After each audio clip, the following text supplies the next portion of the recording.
مدینہ میں ایک بوڑھا غلام اپنے مالک کے گھر کام کرتا تھا۔ اس کے بال سفید ہو چکے تھے اور ہاتھ کمزوری سے کانپتے تھے، مگر پھر بھی وہ سارا دن محنت کرتا رہتا۔ ایک دن شدید گرمی تھی۔ غلام بھاری پانی کی مشک اٹھائے آ رہا تھا کہ اچانک اس کا پاؤں پھسل گیا اور سارا پانی زمین پر گر گیا۔ مالک بہت غصے میں آیا اور چیخنے لگا۔ بوڑھا غلام خوف سے کانپنے لگا اور بار بار کہنے لگا، معاف کر دیجئے، مجھ سے غلطی ہو گئی۔ اتنے میں مالک کا چھوٹا بیٹا وہاں آیا۔ اس نے اپنے والد سے کہا، ابو، کیا آپ نے نہیں سنا کہ ہمارے نبی صلی اللہ علیہ وآلہ وسلم غلاموں کے ساتھ نرمی کرنے کا حکم دیتے تھے؟ پھر اس بچے نے خود جا کر بوڑھے غلام کو سہارا دیا، اسے پانی پلایا اور اپنے ہاتھ سے اس کا پسینہ صاف کیا۔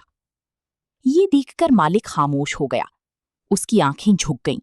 اسے اپنی سختی پر شرمندگی محسوس ہوئی۔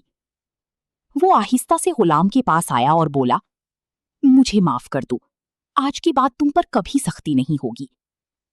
بوڑھے غلام کی آنکھوں میں آنسو آ گئے۔ اس نے دعا دیتے ہوئے کہا، اللہ تمہارے گھر میں ہمیشہ رحمت رکھے۔ سبق: اسلام کمزور لوگوں کے ساتھ رحم اور محبت سکھاتا ہے۔